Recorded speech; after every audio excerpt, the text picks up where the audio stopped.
எல்லோரும் நல்லா இருக்கீங்களா? சாப்பிட்டீங்களா? நம் மீது இறைவனின் சாந்தியும் சமாதானம் நிலவட்டமாக.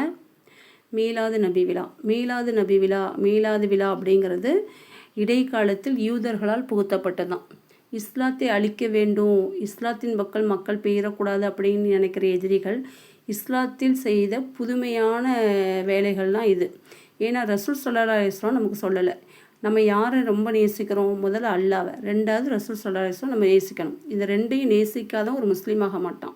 அதுக்கப்புறம் தான் அம்மாவை, அப்பாவை, மனைவி, பிள்ளைகளை நேசிக்கணும். அப்படி நம்ம இருக்கும்போது முகமது நபி ஸல்லல்லாஹு அலைஹி வஸல்லம் அவருடைய காலத்திலே தன்னுடைய பிறந்தநாள் கொண்டாடி நமக்கு காமிச்சிருப்பாங்கள்ல. ஏன்னா இஸ்லாம் எந்த ஒரு வீண் விரயத்துக்கும் ஆடம்பரத்துக்கும் வழிகாட்டாது. சரியான வழியில தான் இஸ்லாம் நமக்கு வழிகாட்டும். நமக்கும் கொண்டாட்டங்கள் இருக்குது. அழகான குழந்தை பிறந்தா, வீடு கட்டினா, கல்யாணம் முடிச்சா வழிமை, சாதாரண ஒரு விருந்து, அதே கொண்டாட்டங்கள் இருக்குது.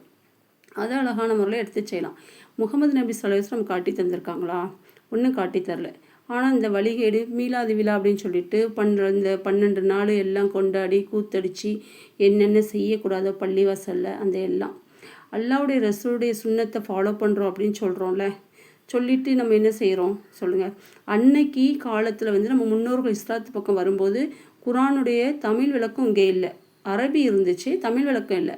இப்போ நமக்கு எல்லாமே வந்துட்டு உள்ளங்கையில் உலகம் இருக்குது. நம்ம எடுத்து படிச்சுக்கிடக்கூடிய தன்மை எல்லாருக்குமே இருக்குது. அல்லாவுடைய இப்படியிலேருந்து யாரும் தப்ப முடியாது. அல்லாஹ் சொல்கிறான், அச்சமுட்டி எச்சரிக்கை செய்ய ஒவ்வொரு சமுதாயத்திற்கும் நபிமார்களை அனுப்பியிருக்கேன் அப்படின்னு. கடைசி நபி உங்களுக்கு முகமது நபி ஸல்லல்லாஹு அலைஹி வஸல்லம் உலகம் முடிவு நாள் வரைக்கும் அவரிடம் உங்களுக்கு அழகிய முன்மாதிரி இருக்குது அப்படின்னு சொல்லிட்டாங்க. நமக்கு ரசூல் ஸல்லல்லாஹு அலைஹி வஸல்லம் எதை காட்டி தந்திருக்காங்களோ அதை நம்ம செய்யணும். இன்றைக்கி முன்னோர்கள் செஞ்சாங்க, அவங்க செஞ்சாங்க, அதனால் நாங்கள் செய்கிறோம் அப்படின்னு. முன்னோர்கள் செஞ்சாங்க. முன்னோர்களுக்கு இஸ்லாம்னா என்னன்னு தெரியாது.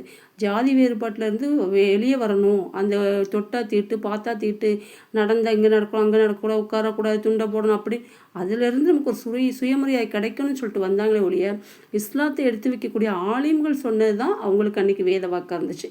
அந்த ஆலிம்கள் தான் என்ன செய்ய, அங்கே போகிறதுக்கு அங்கே என்ன செஞ்சான், நின்றுக்கிட்டு இருந்த தெய்வத்தை வணங்குறான், இங்கே படுத்துக்கிட்டு இருக்கிறத வணங்குறான். அந்த தெய்வமாக அதான் நேரு சொல்வார், டிஸ்கவரி ஆஃப் இந்தியாவில் சொல்வார், எங்களுடைய தெய்வமாக நின்றுட்டு இருக்குது, அவேர்னஸ் விழிப்புணர்வோடு இருக்குது, உங்கள் தெய்வம் படுத்து கிடக்குன்னு. நம்மளுடைய தெய்வம் கபூரா? கபருடைய வணக்க வழிபாடா? அவங்களுக்கு தெரியுமா? செத்தவங்களுக்கு ஒன்றுமே தெரியாதுல்ல. அப்புறம் எப்படி அந்த அடக்கம் பண்ணவங்களுக்கு மட்டும் தெரியும்? அவங்கள்ட்ட போய் நம்ம கேட்க முடியும்? கையேந்தி கேட்குறதுக்கு தகுதியானவன் யார்? அல்லாஹ் ஒருவன் தானே. அல்லாட்ட மட்டும் தானே கேட்கணும். அவங்கள்ட்ட கேட்க முடியுமா? மற்றவங்கள்ட்ட போய் நம்ம யாசிப்போமா? இது தாங்க யாசிப்போமா? வெக்கப்படுவோம்ல, கொஞ்சம் இது கருவேப்பிலை தாங்களேன், கொஞ்சம் மிளகாத்தாங்க, கேட்க வெக்கப்படுமா இல்லையா? அப்போ அப்படி இருக்கும்போது நம்ம அல்லாஹ் ஒருவன்ட்டு தான் கேட்கணும். நம்ம தலை சாய்ப்பதும் தலை வணங்குவதும் அல்லாஹ் ஒருவனுக்கு தான். அதை விட்டுட்டு கபூரில் போய் முட்டி மோதி அதுக்கு என்ன தெரியும்? நாளைக்கு அது எனக்கு ஒன்றும் தெரியாதுன்னு சொல்லிடும். எனக்கு ஒன்றும் தெரியாதல்ல, இவன் செஞ்சதுக்கு நான் என்ன பொறுப்பாவேன்? இவனுக்கு அறிவு இல்லை, சிந்திக்க மாட்டானா? இவன் நல்லது கட்ட தெரியாதா? கல் என்னது? கல் படிக்கும்போது அக்ரீனில் படிக்கிறான், உயர்தினே அக்ரீனில் படிக்கிறோம். அப்போ கல் மண் எல்லாத்தையும் என்ன படிக்கிறான்? உயர்ந்த அக்ரீனில் படிக்கிறான். அதுக்கு அறிவு இருக்காது, பகுத்தறியக்கூடிய அறிவு இருக்காது அப்படி. ஆனால் அதை நம்ம வணங்குறோம். ரசூலாவுடைய பேர் ரசூலா என்ன சொல்லியிருக்காங்க? என்னையே மரியமின் மகன் ஈசாவை புகழ்ந்தது போல் என்னை புகழாதீங்க, கடவுள் தன்மைக்கு என்னை கொண்டு போயிடாதீங்க. என்னை நீங்கள் அழைக்கிறதா இருந்தால் இறைவனுடைய அடிமை, இறைவனுடைய தூதர், நான் ஒரு சாதாரண மனிதன் தான் அப்படிங்கிறத டெக்ளேர் பண்ணாங்களா இல்லையா? இன்றைக்கி உலகம் முழுவதும் ஒரு சிலைகள் இன்றைக்கி இருக்குது, ஃபோட்டோ இருக்குது, அதை வச்சு தான் வழிபடுறாங்க மாற்று மதத்தினர். ஆனால் உலகம் முழுவதும் ஒரு தலைவரை ஃபாலோ பண்ணுறோம்னா அவருக்கு புகைப்படம் இல்லை, எந்த ஒரு சிலையும் இல்லை, ஒன்றும் இல்லை. அப்போது அவர் 250 கோடி மக்கள் இன்றைக்கி ஃபாலோ பண்ணுறாங்க. அப்போ எப்படி ரசூல் ஸல்லல்லாஹு சொல்லிட்டு போயிருக்காங்க?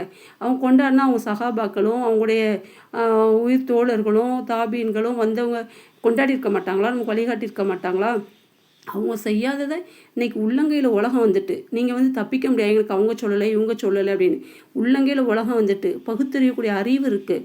இது நல்லதா கெட்டதா அன்றைக்கி நம்ம சமுதாயம் செஞ்சுருக்கலாம். இன்றைக்கி இஸ்லாம் சரியான முறையில் அவங்கள்ட்ட போய் செல்லலை, அவங்க ஃபாலோ பண்ணியிருக்காங்க. இன்றைக்கி நம்மளுடைய இஸ்லாம் உள்ளங்கையில் உலகம் இருக்குது, தேடி கண்டுபிடிச்சிக்கலாம். அறிவை தேடி கண்டுபிடிக்கணும். அல்லாஹ் என்ன சொல்கிறான்? தேடி கண்டுபிடிக்கணும். அல்லாஹ் சொல்கிறான், கற்றவர்கள் படித்தவர்கள் சிந்திப்பார்கள்ங்கிறான். அப்போ நீங்கள் அதை பார்க்கணுமா? இன்றைக்கும் நான் அன்றைக்கி செஞ்சுட்டு தான் இருப்பேன், ரசூலுல்லாஹ் புகழ். அப்போ உங்களுக்கும் கிறிஸ்தவர்களுக்கு என்ன வித்தியாசம்? கிறிஸ்தவர்களும் அவரை புகழ்ந்து ஈசா அலைஹிஸ்ஸலாத்தை கடவுள் தன்மை கொண்டு போகிறாங்க. நீங்களும் அல்லாவை விட அவரை புகழ்ந்து நீங்கள் கடவுள் தன்மை கொண்டு போகிறீங்களே, எவ்வளோ பாவம்! கொஞ்சம் சிந்திச்சு இந்த சிறுக்கிலேருந்து வெளியே வாங்க. கொஞ்சம் தன்மானத்தில் இருக்கணும், பிடிவாதமாக இருக்காது.